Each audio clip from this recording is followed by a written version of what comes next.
His last wish before execution was to see his dog. What the animal did next stunned the sheriff. The condemned man sat on a wooden bench in the Territorial jail with dust motes dancing in the shaft of light that fell through the barred window. And outside, the carpenters were building the gallows, the sound of hammers on wood marking time like a clock counting down to morning.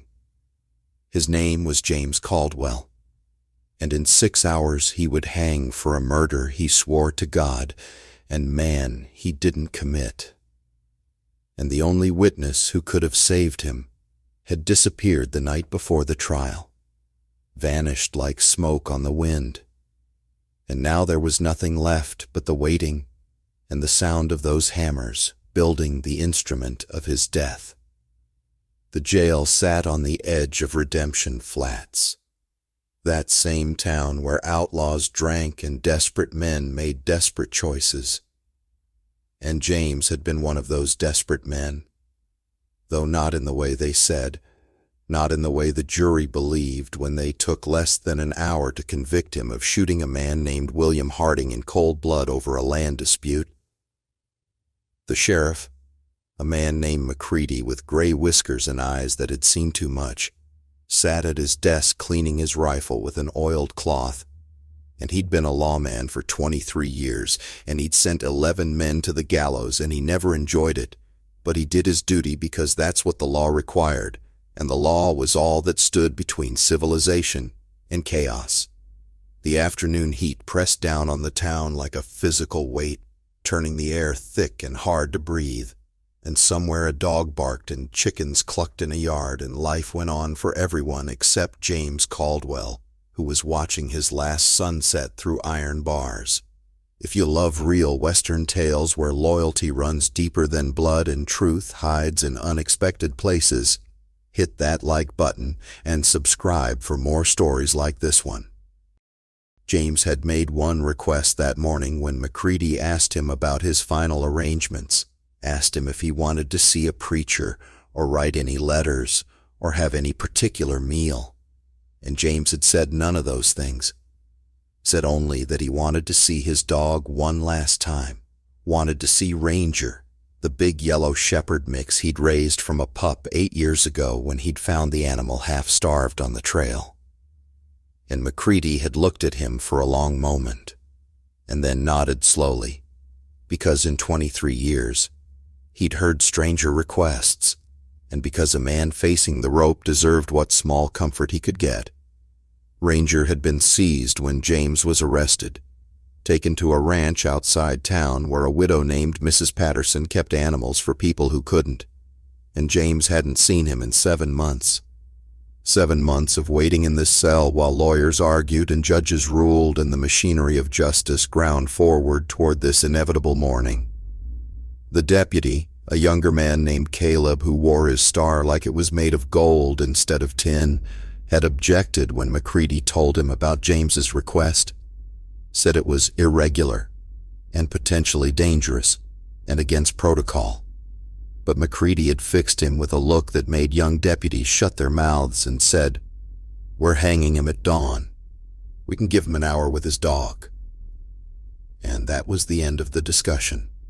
James Caldwell wasn't the man he'd been 7 months ago when they'd dragged him from his homestead in chains, accused him of murder based on evidence that felt wrong even to him. Evidence that seemed too neat, too convenient, like someone had arranged it all just so.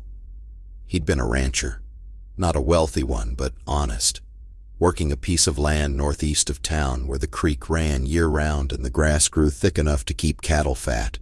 And he'd had a few head of beef and some horses and Ranger who went everywhere with him, who could smell rain coming 3 hours before it arrived and who'd once warned him about a rattlesnake coiled under his bedroll. William Harding had owned the adjacent property, bigger spread, more money, and he'd wanted James's water rights, had made offers that James refused because the land was his and he'd worked for it and he wasn't selling. And then one night Harding turned up dead with a bullet in his back, and James's rifle found hidden in a dry wash 1/2 mile from the body, and it all happened so fast, the arrest and the trial and the conviction, that James barely had time to understand what was happening before the sentence came down. The trial had lasted 3 days, and the prosecution's case was built on circumstantial evidence that somehow felt ironclad in the way it was presented. The land dispute establishing motive, the rifle establishing means, and a witness. Deputy Caleb himself, who testified he'd seen James riding near Harding's property the night of the murder. Though when James's lawyer pressed him on details, the young deputy became vague and uncertain, but the damage was done. The sun was setting now, painting the sky orange and red like fire, and James sat on his bench watching the light change and thinking about all the sunsets he'd seen from his porch with Ranger at his feet, the dog's steady breathing a comfort in the silence. And he thought about how strange it was that a man's whole life could be reduced to this, to a cell and a gallows, and 6 hours of breathing. McCready stood and stretched, his joints popping, and he walked to the cell and said, "Mrs. Patterson is bringing Ranger in an hour. You'll get some time with him in the yard out back. Just you and the dog. I'll be watching from the door." James looked up, and his eyes, which had been empty for months, showed something that might have been gratitude or might have been grief, and he said, "Thank you, Sheriff." And his voice was rough from disuse because he hadn't spoken much in 7 months, hadn't had much reason to.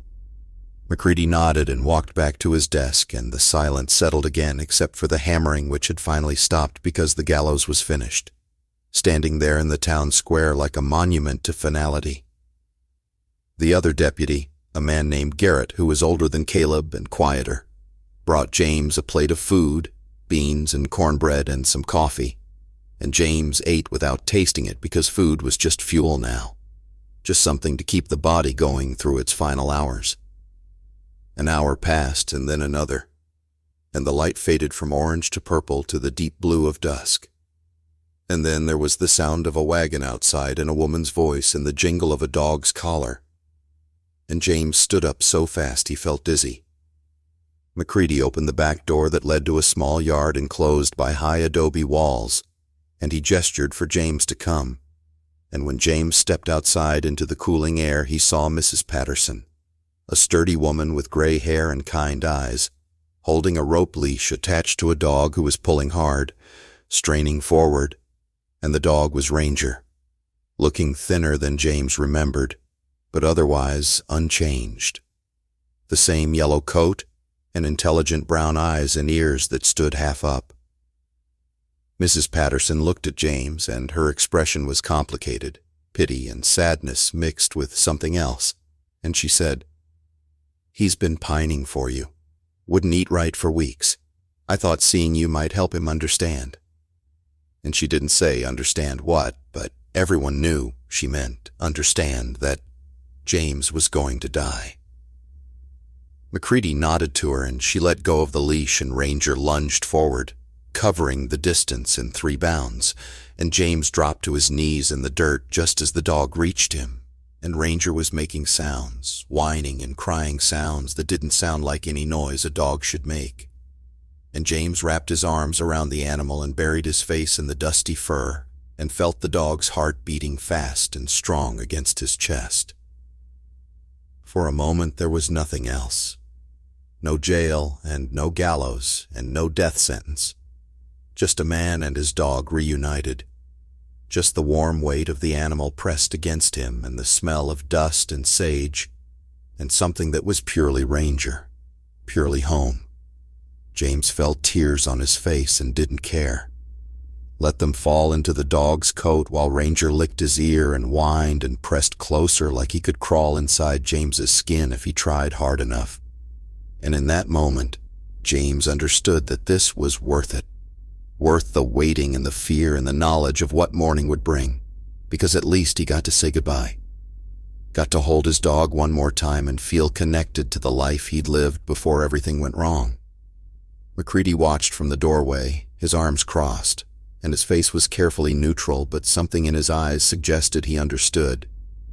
Suggested he'd maybe had a dog once. Maybe knew what it meant to have something love you unconditionally in a world that loved nothing without conditions. Mrs. Patterson had gone back to her wagon, and Deputy Garrett stood near the corner of the yard, hands in his pockets, looking anywhere but at the man and the dog, because even hardened men in hard territories found some scenes too intimate to witness.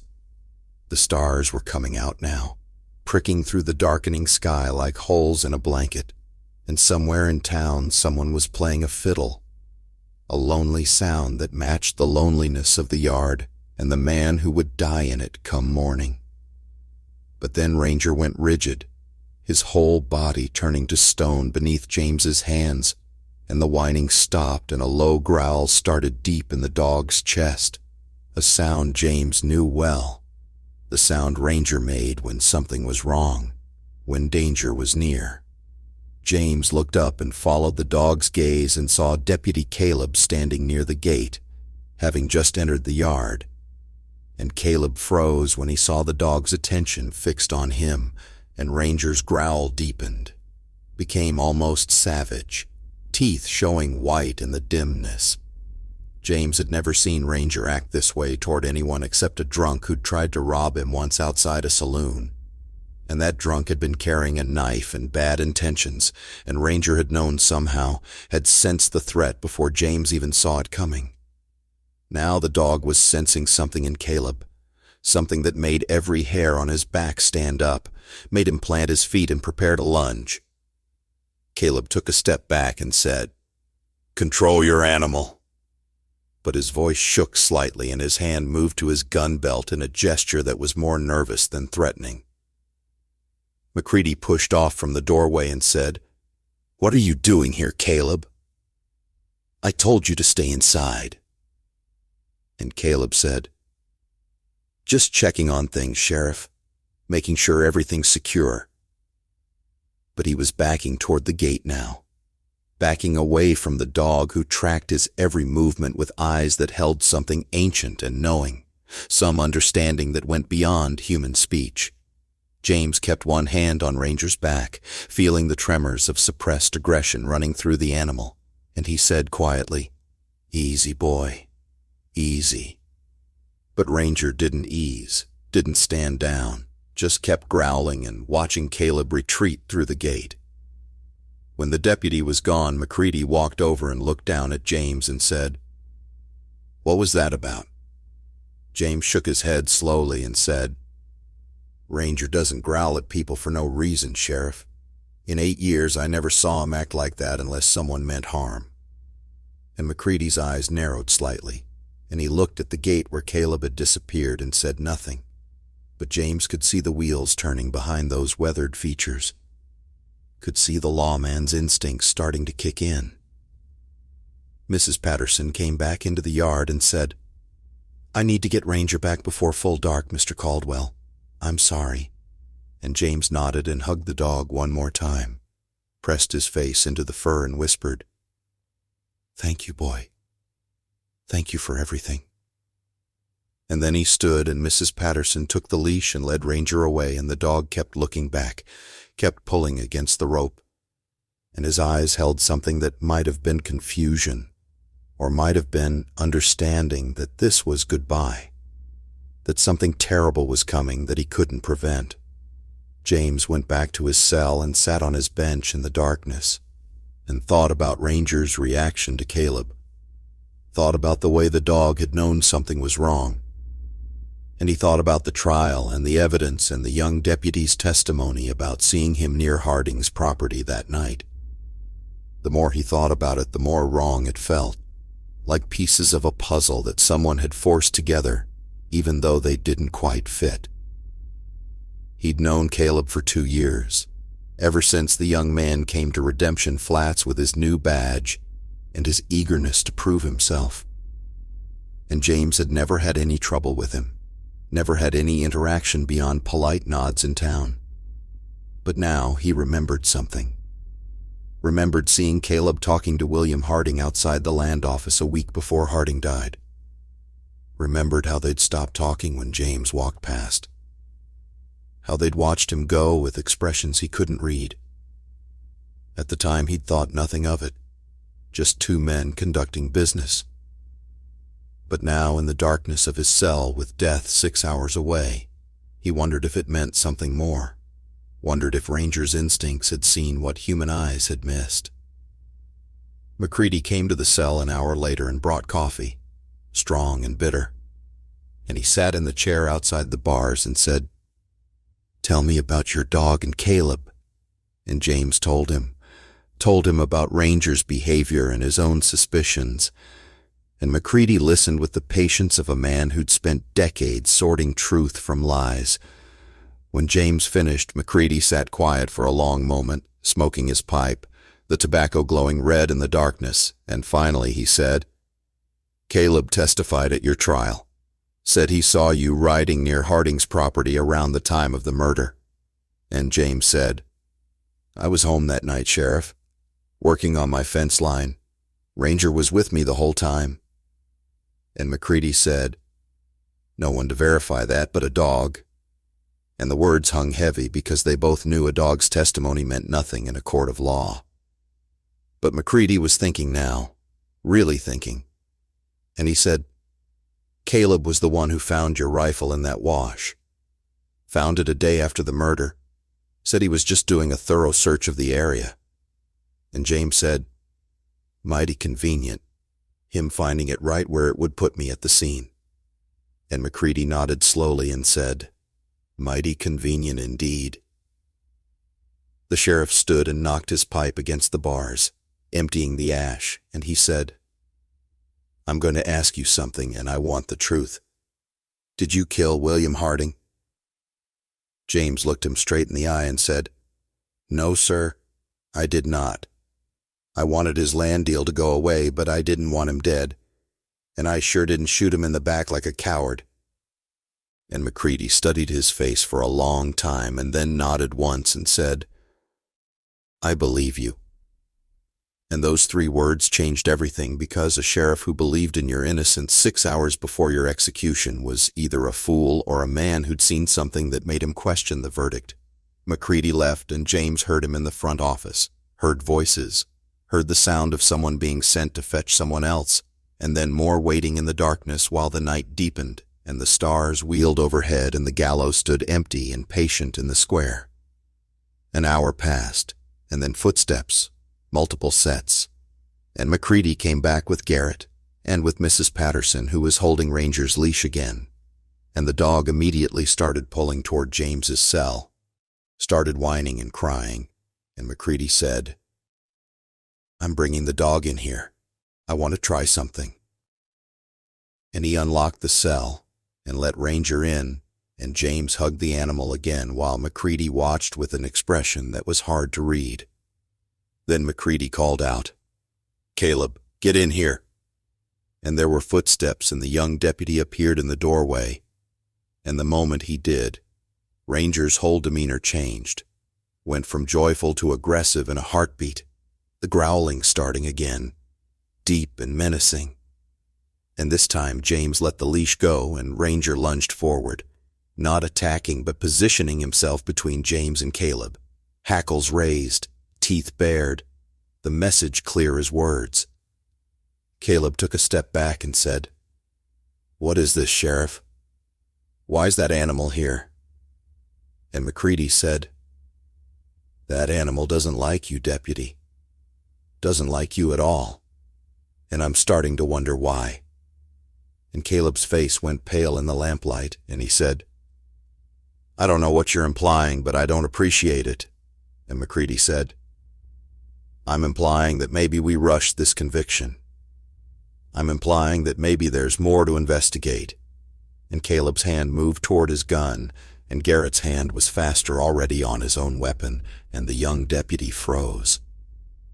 McCready said, "Where were you the night William Harding died, Caleb? Really? Not where you said in court. Where were you really?" And Caleb said, "I told the court. I was on patrol." But his voice was shaking now, and sweat was forming on his forehead despite the cool night air. Ranger was still growling, still focused on Caleb with an intensity that was almost frightening, and McCready said, "See, here's what I'm thinking. I'm thinking maybe you knew Harding. Maybe you two had dealings. Maybe he promised you something. Money, maybe. Or land. And maybe it went wrong somehow. Maybe you're the one who shot him. And maybe you needed someone to take the fall. Someone convenient like James Caldwell, who was already in a dispute with the victim. The words hung in the air like gun smoke, and Caleb's face went from pale to red, and he said, "You can't prove any of that. It's the word of a condemned man and a dog against a sworn deputy." But his voice cracked on the last word, and everyone in that room heard it, heard the guilt trying to stay hidden. McCready stepped closer and said, "Tell me about the rifle. Tell me how you really found it. Tell me the truth, Caleb, because this man hangs at dawn, and if you're lying, if you're letting an innocent man die, that's on your soul forever, and I don't think you're that far gone yet. I think you're young and you made a mistake, and maybe you can still do the right thing." The silence stretched out, and Ranger's growling filled it, a constant reminder of instinct and truth. And finally Caleb's shoulders sagged and his hand fell away from his gun, and he said, "Harding was blackmailing me. I'd taken money from the evidence room, just a little, just to pay off gambling debts, and he found out somehow. Said he'd tell the sheriff unless I helped him run Caldwell off his land. I tried. I tried to scare Caldwell, but he wouldn't scare. And then Harding said he was going to tell anyway unless I gave him more money. Money I didn't have. And we argued that night out by his property, and he went for his gun and I shot him. I didn't mean to kill him. It just happened." The confession spilled out like water from a broken dam, and when it stopped, Caleb looked smaller, younger, like he'd shed years along with the lies. McCready's face was hard as stone, and he said, "And you framed an innocent man, planted the rifle, lied under oath." And Caleb nodded miserably and said, "I was scared. I didn't know what else to do." And Garrett moved forward and took Caleb's gun and said, "You're under arrest." And Caleb didn't resist, just stood there looking at the floor while McCready walked to James's cell and unlocked it and said, "You're free to go, Mr. Caldwell. The charges are dropped. I'll have the paperwork ready by morning." And James stood there, not quite believing it, not quite able to process that he wasn't going to hang, wasn't going to die at dawn. And Ranger was jumping on him, front paws on his chest, licking his face, and Mrs. Patterson was crying quietly in the corner, and Garrett was leading Caleb to a cell, the same cell James had occupied. And the irony was so thick you could cut it with a knife.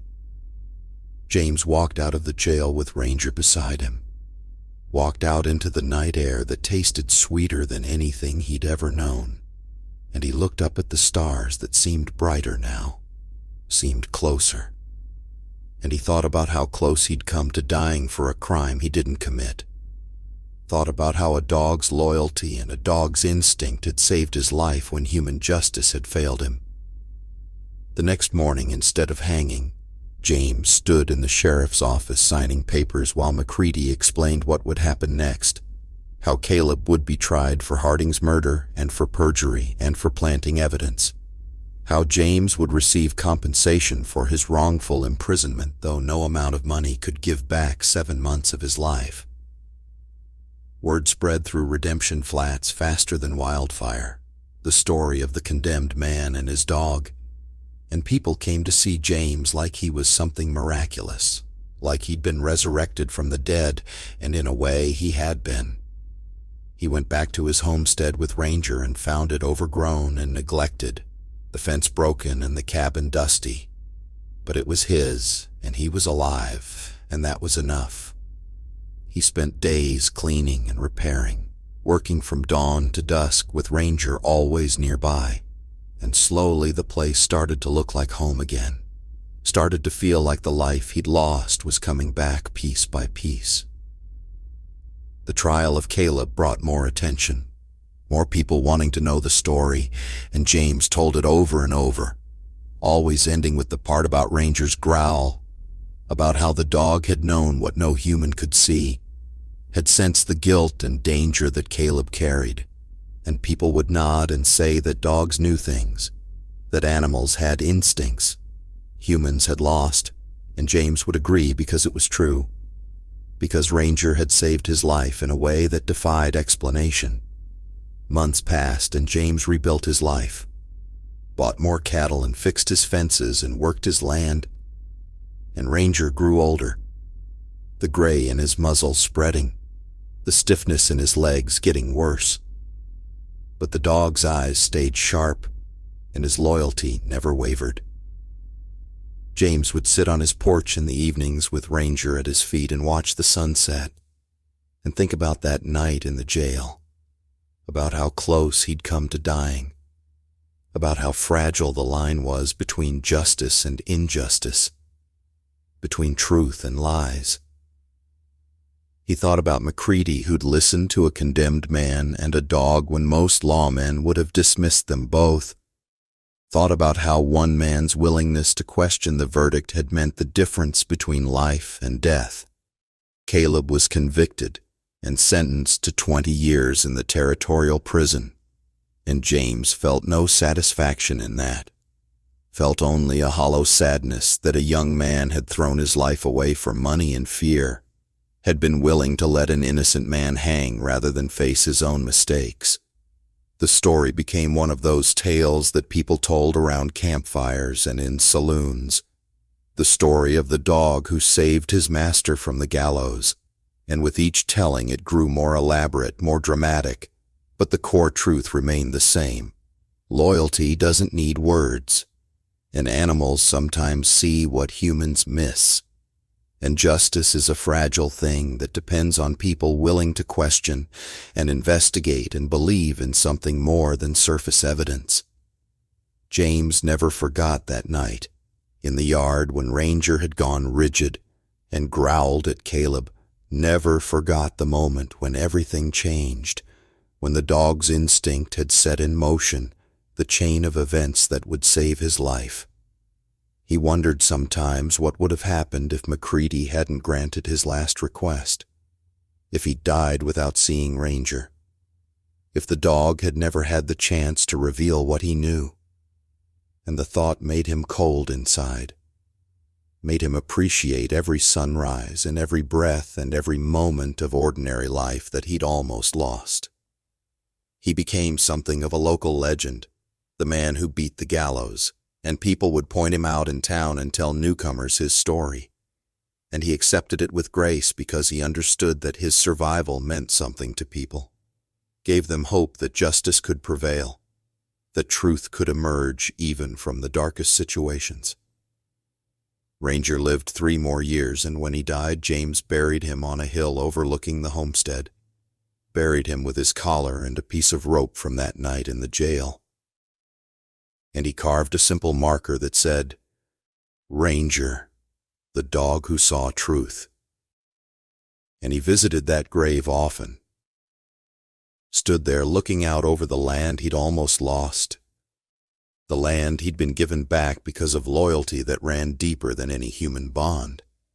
The years passed and James grew older, his hair turning gray like Ranger's had, and he eventually married a woman from town who understood his quiet ways and his need to be alone sometimes.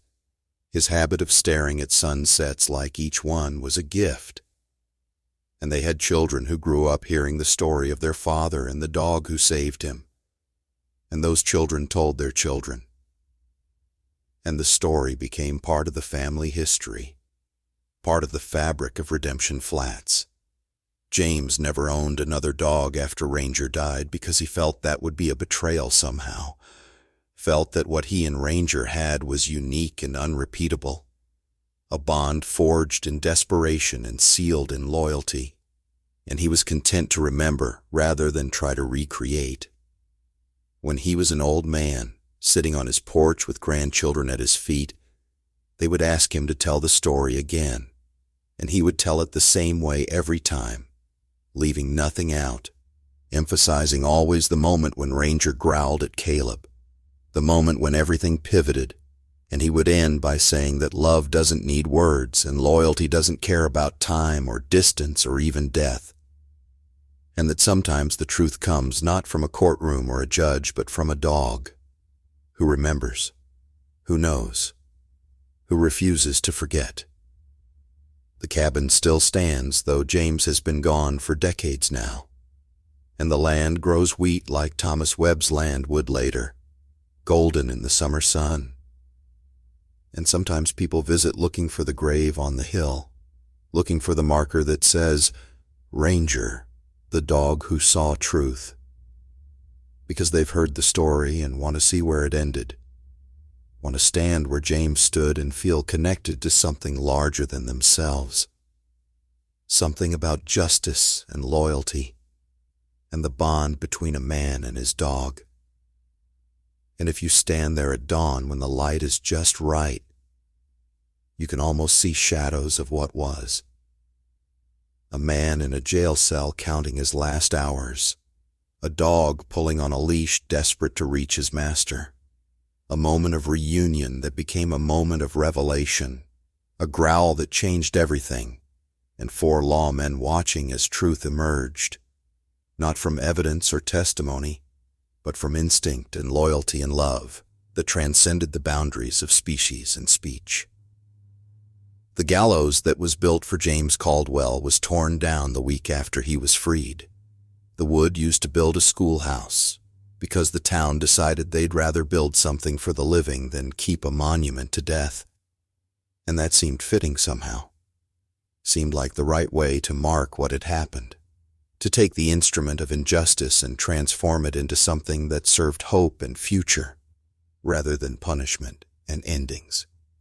This story reminds us that truth has many voices, and sometimes the clearest voice belongs to those who cannot speak our language, and that justice is not a thing that happens automatically, but something that requires vigilance and courage and the willingness to question what seems certain, and that in the end we are saved not by laws or systems, but by love, by loyalty, by connections that run so deep they become almost mystical in their power to change the course of events and reveal what lies hidden beneath the surface of things.